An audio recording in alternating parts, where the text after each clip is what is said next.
Olá, bem-vindo à Conexão Legislativa de hoje. A gente sempre traz assuntos importantes, repercutindo o que acontece aqui no nosso estado de São Paulo e também no Brasil, muitas coisas que acontecem que vão impactar aqui no estado. A gente vai falar sobre a aprovação do marco legal do mercado de câmbio na Câmara, agora vai para o Senado. Quem vai me ajudar nessa é o Thiago Carvalho, assessor econômico da FEComércio. A FEComércio, que é sempre parceira aqui com a gente da Rede Alesp. Olá, Thiago, tudo bem com você? Bem-vindo. Olá, tudo bem? Agradeço o convite e a oportunidade de estar com vocês aqui hoje. Pois é, eu falava agora no início, Thiago, justamente de algo que acontece em Brasília, mas que impacta também no nosso dia a dia aqui no estado de São Paulo. Para a gente começar o nosso bate-papo, até que para as pessoas poderem entender melhor um pouquinho do que a gente vai falar, conta para a gente o que é o marco legal do mercado de câmbio, por favor. Olha, só para dar um panorama geral, né? A legislação cambial aqui no Brasil, ela completou 100 anos recentemente, né? Ou seja, ela começou a ser estruturada lá na década de 1920 e atualmente ela está dispersa aí em mais de 40 dispositivos legais, né? Então, ao longo do passar dos anos, novos dispositivos foram surgindo, né? E hoje a gente tem mais de 40 dispositivos legais aí que tratam do câmbio, né? E o que acontece é que muitas dessas regras elas foram elaboradas em momentos de crise do balanço de pagamentos aqui no Brasil. E além disso, se a gente considerar 100 anos aí de história, muitas delas, né, não acompanharam o cenário de desenvolvimento tecnológico e inovação tecnológica que a gente tem, né? Então, só para dar um exemplo hoje, né? Muitas dessas regras não estão adequadas ao ambiente que a gente tem hoje no surgimento das fintechs, por exemplo, né? Então, essa legislação, esse marco legal do câmbio aprovado agora na Câmara, ele veio para simplificar, harmonizar e consolidar toda a legislação cambial no mercado brasileiro. Ótimo, até para que as pessoas possam entender também, vou pegar minha colinha aqui que eu tenho sobre. E o que efetivamente, né, para a gente começar esse entendimento, isso impacta no dia a dia econômico. Então, por exemplo, aqui no estado de São Paulo, aqui na cidade de São Paulo, às vezes as pessoas, né, com algum exemplo, conseguem identificar melhor todos esses impactos também na nossa vida. Olha, assim, então vou dar alguns exemplos práticos, né, do que acontece com a legislação que tem hoje, né? Como você tem vários dispositivos aí que foram criados ao longo dessas décadas, isso obviamente já cria uma insegurança jurídica, né, para o dia a dia das empresas. Ao você, como o processo de realização aí de câmbio, né, contratos de câmbio para empresas que exportam e importam, né, por ele ser muito burocrático, ele traz dificuldades ali na operação de exportação, importação de bens e serviços, na atração de investimento, né, e na própria circulação aí de capital, né, o entra e sai do dólar aí no mercado brasileiro. Então, assim, uma empresa, digamos, que fecha diariamente um contrato de câmbio, todas as vezes ela tem que preencher um contrato, enviar documentos para a instituição financeira, então é um processo muito burocrático. E dentro desse marco legal do câmbio, acho que um ponto importante a destacar foi que ele delegou ao Banco Central a competência de regulamentar todas as regras aí relacionadas ao mercado de câmbio. Então, há uma expectativa do Banco Central dele desburocratizar todo essa operação de câmbio, né, em termos de contratos, de envio de documentos. A gente sabe que a gente está num mundo cada vez mais digitalizado, então, assim, a lei abriu espaço para que o Banco Central observe todo o regramento, né, tudo que é obrigatório hoje as empresas a cumprirem, e aí ele pode flexibilizar essas regras, tornando, né, esse processo mais fácil, mais transparente, menos custoso. Então, esse acho que é o principal benefício dessa lei agora que foi aprovada na Câmara e vai para o Senado.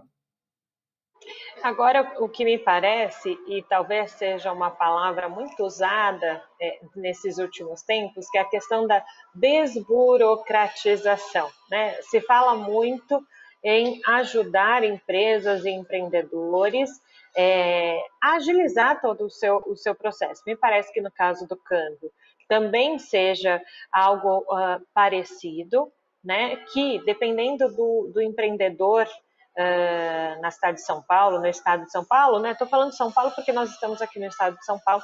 Também essa questão do câmbio impacta naquele produto que ele vende e qual o valor daquele produto que ele vende. É isso. Exatamente. Não, um dos pontos do projeto, por exemplo, né? Você tem empresas, grandes exportadores aí que têm a possibilidade, por exemplo, de receber, né, os recursos financeiros provenientes dessa venda em contas no exterior, né? E hoje existe uma restrição para a utilização desses recursos, né? Então ele pode usar aqueles recursos que estão lá fora só para pagar obrigações próprias, para fazer investimentos ou trazer esse dinheiro de volta para o Brasil. Com essa nova lei e também dentro das regras que o Banco Central vai estipular a partir do momento que esse projeto for aprovado, a empresa poderia emprestar esse dinheiro para suas subsidiárias, por exemplo. Hoje isso não é permitido. Então essa é uma das alterações aí que vem tanto para desburocratizar no sentido da operação, mas também para facilitar aí o trânsito dos recursos financeiros que uma empresa possui. Agora, quando a gente está falando nessa questão de desburocratização, trazendo um pouco para a nossa realidade aqui da Assembleia Legislativa de São Paulo, a gente tem alguns deputados que lutam muito com relação a essa questão do empreendedor, né, do facilitar a vida do empreendedor. Por exemplo, o deputado Sérgio Vitor, do Novo, é muito atuante nessa área. Um dos últimos PLs que ele aprovou aqui na Assembleia Legislativa de São Paulo nesse início de 2021 justamente, vou falar aqui direitinho, né? É o projeto de lei 994 de 2019 que autoriza a instalação de postos ou estabelecimentos destinados à venda de produtos hortifrutigranjeiros, que a gente sabe que São Paulo principalmente muitas regiões, até do próprio deputado, lá no Vale do Paraíba ou no interior, tem essa questão do hortifruti muito forte, né? Então, facilitar essas instalações de estabelecimentos nas rodovias. Isso também pode falar, se a gente está falando de câmbio e de hortifruti, mas são duas coisas que lá na frente, quando vocês falam em valor de venda, elas vão se unir, né? Não, com certeza. Eu acho que essa agenda da digitalização é muito importante para o Brasil, né? Nós aqui da FEComércio, né, nós temos o Conselho de Relações Internacionais que trata desses assuntos relacionados a comércio exterior, e a gente vem observando aí iniciativas da Receita Federal, da Secretaria de Comércio Exterior, tudo isso com esforços, né? E a própria iniciativas do governo, né? Através de decretos aí. Então a gente viu nos últimos dias, né? Regras para que para que seja aceito, né, documentos digitalizados, né, para que eles tenham a mesma validade de um documento digital. A Receita Federal recentemente está em processo de teste, né, a utilização do blockchain aí em confirmações em operações aí de comércio exterior junto no âmbito do Mercosul, né? Então a gente tem visto o governo federal, o governo estadual, como você bem ressaltou, né, a iniciativa dos nossos deputados aqui do estado de São Paulo, da Receita Federal, de outros órgãos anuentes aí que a gente chama do comércio exterior, todos eles mobilizados para tentar tornar os processos cada vez mais digitais, e isso, né, tornando o processo mais ágil e menos custoso para o empresário e para a população de uma maneira geral. Porque lá na frente, né, Thiago, também, eu estou repetindo isso, mas é para que as pessoas que estão em casa entendam. Tudo isso que a gente está falando, em algum momento, vai impactar diretamente no nosso bolso, né? Não tem jeito. Tudo acaba, em algum momento, fazendo isso, não tem jeito. E o nosso intuito é que as pessoas entendam o que pode melhorar e não melhorar só a vida dos empreendedores, mas melhorar a vida da população, que a gente está passando no momento justamente dessa questão econômica, é muito complicada. E todo mundo querendo entender em que momento a economia vai voltar a girar e girar bem, né? E eu acho que ações como essa ajudam, talvez, num horizonte futuro, né?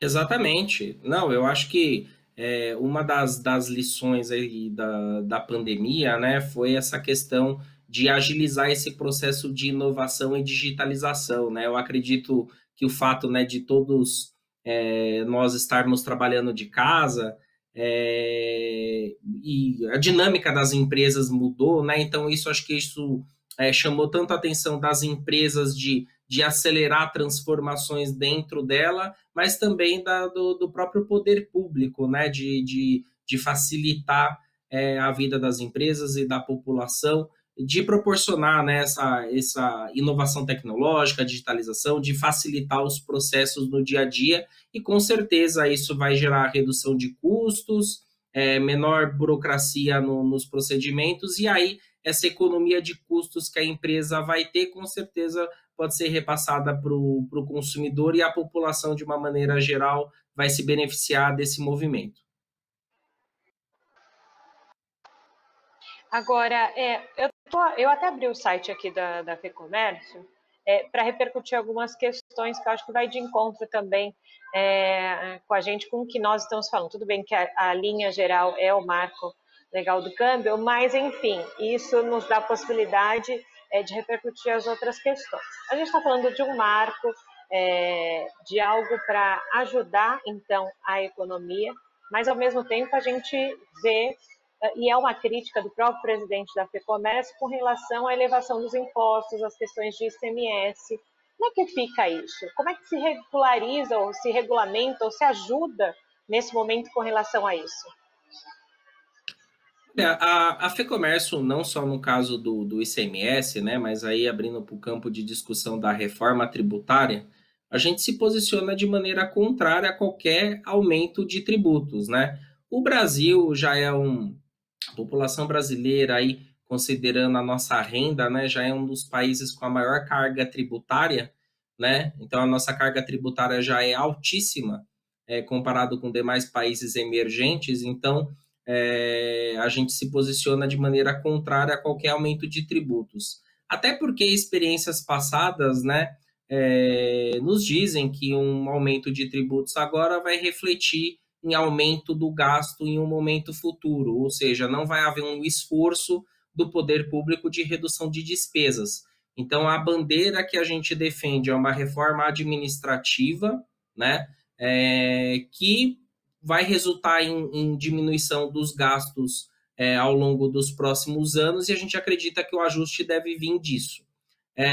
Outro ponto que a gente acha que, por conta da pandemia, né, pelo fato das contas públicas estarem fragilizadas, não é o momento também de se discutir reforma tributária, porque a gente acha que vai resultar em elevação dos gastos. Então, a gente pretende, a nossa agenda é de priorizar a reforma administrativa para que depois se passe a discutir reforma tributária.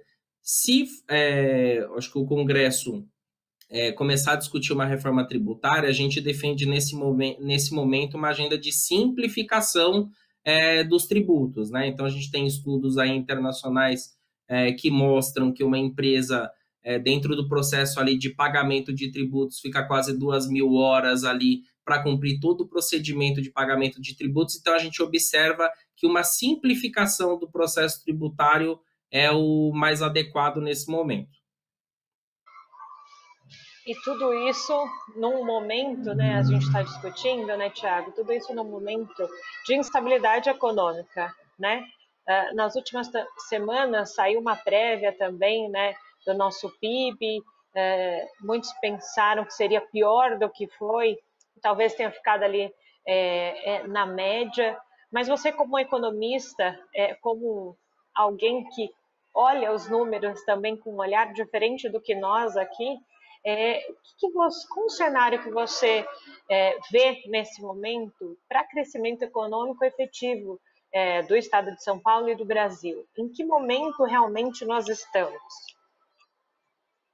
Olha, eu acho que, assim como você bem disse, né, eu acho que os resultados, apesar de serem negativos, né, a expectativa aí de um PIB em torno de -4, -4,5%, para esse ano, enquanto lá no início da pandemia algumas projeções indicavam -10%, né? E a questão do auxílio emergencial, né, o pagamento do auxílio emergencial teve um papel fundamental aí para que esse resultado não fosse pior, né? Inclusive no comércio varejista, lá na FEComércio, a gente tem alguns números, alguns estudos que mostram os benefícios do auxílio para o setor, né? Agora, eu acho que a gente vinha, né, num processo de recuperação forte, né, a partir do momento em que a gente teve um certo nível de reabertura ali em meados do ano passado, mas agora fomos, né, nesse período aí de dezembro, janeiro, fomos aí atingidos por essa segunda onda, né, e que culminou aí com um novo fechamento de estabelecimentos, né, por conta do avanço da pandemia, e agora estamos aqui, eu diria, acho que num momento de incerteza, né, a gente vem acompanhando os números de casos, enfim, que pode impactar, né, no funcionamento da economia em geral. Eu diria que estamos aí no momento agora de incerteza, difícil fazer previsões, está em discussão também uma possibilidade de um novo auxílio emergencial, né, para as famílias, dado o avanço dos casos aí nesse período de final e começo de ano. Então, eu diria que é um cenário incerto ainda nesse momento hoje, né? Vamos aguardar aí as próximas semanas, os próximos meses, acho que a gente vai ter um quadro mais claro de como que a economia vai reagir. Mas eu imagino que deve ser muito maluco, tanto para os economistas, quanto para nós, seres comuns, né, de não entender os pormenores dos números, de ter que esperar o dia a dia também para entender como que a economia vai reagir ou não. Te falo isso porque a gente vê essa questão do marco legal agora do mercado de câmbio que a gente está falando, a gente pincelou um pouquinho sobre a questão de ICMS, o quanto dificulta também a vida no dia a dia. O Brasil, em algum momento, se atrasou nessas questões de tributação, de se repensar ICMS, de se repensar questões econômicas que só agora na pandemia se mostrou mais latente e, na verdade, na hora da pandemia você não tem muito para onde correr, né? Na hora de uma crise como essa, vamos dizer da pandemia, né? Na hora de uma crise você não tem para onde correr, você tem que buscar alternativa, mas muitas vezes essas alternativas são de longo prazo, né? Não, então, essa questão de reforma tributária, eu acho que essa agenda de reformas, na verdade, ela já vem sendo discutida no Brasil há muitos anos, né? Há quantos anos a gente discute a necessidade de uma reforma tributária, de uma reforma administrativa, né? A gente deu alguns passos importantes, por exemplo, como a reforma da Previdência, né? Agora vem questões não tanto de agendas macro como reforma tributária administrativa, mas estamos avançando em algumas áreas, como é o caso do Marco Legal do Câmbio, como foi o projeto de autonomia do Banco Central. Então, assim, nos últimos anos a gente vê essa necessidade de implementar essa agenda de reformas, de privatização, de atração de investimento estrangeiro, porque é isso que vai trazer sustentabilidade, né, para o nosso crescimento econômico no longo prazo, né? É isso que vai proporcionar crescimento de longo prazo para o Brasil e não bons resultados pontuais. Um ano cresce 3, um outro ano cresce 1, depois há uma recessão. Então é isso que vai trazer melhora para o ambiente de negócios, tornar o Brasil mais atrativo, né? E é isso que vai fazer a gente crescer no longo prazo. Porque, aproveitando então essa questão de se crescer, de se ajudar e ajudar quem está aí nessa linha de frente de comércio e varejo, vou de novo usar aqui o site da FEComércio para repercutir uma outra questão contigo. Como eu falei no início do programa, claro que a gente vai conversando e as questões vão surgindo e nada melhor do que ter você para nos ajudar justamente nessas questões. Olha só, eu tenho aqui também uma notícia da FEComércio que em uma reunião online com os representantes então da FEComércio, o líder do governo aqui na Lesp, o deputado Carlão Pignatari, do PSDB, firmou um compromisso de ouvir, então, essas reivindicações decorrentes do impacto da pandemia. E nessa reunião se falou de alguma possibilidade de parcelamento do ICMS. Se você puder nos ajudar com relação a isso. E aqui, o Conexão Legislativa, né, para quem está em casa, vendo e ouvindo, é isso. É essa conexão do parlamento né, com as entidades que ajudam, então, a sociedade em vários aspectos. E essa interlocução, então, do líder do governo aqui com a FEComércio, falando de um tema tão atual que é a ICMS, é muito importante. Sim. Não, na verdade, a FEComércio ela já tem um pleito antigo, né, de parcelamento do ICMS nos meses de janeiro e fevereiro, né, porque referente ao mês de dezembro, desculpa. Então, que é o mês das vendas de Natal, né? Então, a gente já tem um pleito de parcelamento do ICMS relacionado ao mês de dezembro, mas acho que nesse período que a gente está enfrentando, isso é cada vez mais importante, né? Porque os empresários estão com muita dificuldade na administração do fluxo de caixa, né? E aí esse parcelamento traria um alívio, né, para o caixa das empresas. Então, essa foi a nossa reivindicação, né, dentro dessa agenda de não haver aumento de tributos e não havendo também que se coloque a possibilidade aí de parcelamento, até por conta do que a gente viveu aí nesse final de ano, começo de ano, de fechamento de alguns estabelecimentos aí por alguns dias, algumas semanas. Então, a gente ressaltou essa possibilidade de parcelamento do ICMS. Isso é muito importante a gente falar, e o Tiago aqui conversando com a gente, né, o representante nesse momento da FEComércio falando com a gente, para mostrar para quem está em casa o quanto também a FEComércio tem trabalhado insistentemente em conjunto também com muitos dos deputados aqui da casa e também dentro da sua linha mestra de pensamento de comércio, né, e tudo mais, nessa pandemia, porque a gente sabe o quanto as entidades que cuidam dessa questão econômica e ajudam, né, o dia a dia dos empreendedores nessa área, estão sofrendo também para se desdobrar e para conseguir ajudar essas pessoas, né? Não, exatamente. Eu acho que a FEComércio, estamos à disposição, inclusive, para receber os empresários lá, porque a gente tem promovido aí uma conexão, né, entre poder público e poder privado, né, levando os pleitos das empresas, o que é possível a gente colocar para melhorar o ambiente de negócios no Brasil. Então, a gente tem feito essa conexão entre poder público e privado, e nos últimos, eu acredito que as duas partes aí vê com bons olhos essa relação, porque todos ali estão em busca, né, de melhorar o ambiente de negócios no Brasil, né? Essa sua fala, pregando o gancho, né? Você falou do ambiente de negócio. Talvez, e eu digo talvez porque realmente a gente nunca vai ter uma certeza, a pandemia trouxe esse outro olhar para o ambiente de negócio. O ambiente de negócio é feito no dia a dia, não é, Thiago? O ambiente de negócio você não consegue de um dia para o outro, pronto, vamos fazer uma coisa diferente, ou vamos inovar, né? Eu acho que essa palavrinha, ambiente de negócio, inovação, ficou muito latente nesses últimos meses, né? Isso, exatamente. Eu acho que isso vai de acordo com o que a gente falou anteriormente também, né? Porque não basta você querer inovar, digitalizar operações, né? Isso depende, como você bem disse, é um processo, né, de discussão, né?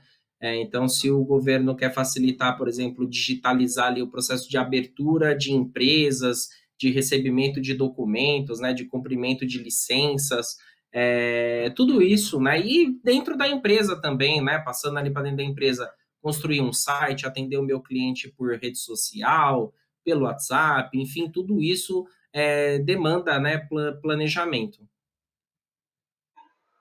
Pois é, e é muito importante essa nossa conversa, né? Dizendo, nós partimos, né, aqui a nossa conversa do marco legal do mercado de câmbio, que está lá agora passando para o Senado para ser aprovado.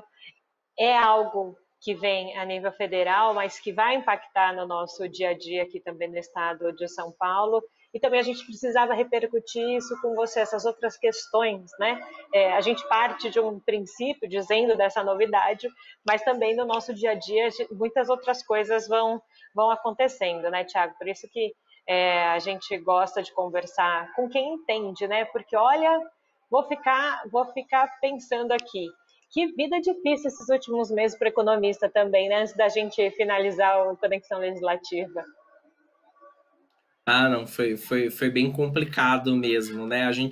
Eu até evitei em uma das suas perguntas, né, de fazer projeções de crescimento, né? Inclusive no câmbio, né? A gente brinca que projeção de câmbio é para humilhar economista, né? Porque é bem difícil você falar, e as pessoas perguntam, né? A gente que trabalha ali com comércio exterior, né? Com o pessoal que atua nessa área, eles sempre nos questionam, né? Qual a expectativa do câmbio? E câmbio realmente é uma das variáveis econômicas aí que é muito difícil de projetar. E aí, se você for considerar esse ambiente de pandemia, né, totalmente fora do nosso controle, fica mais difícil ainda essa tarefa.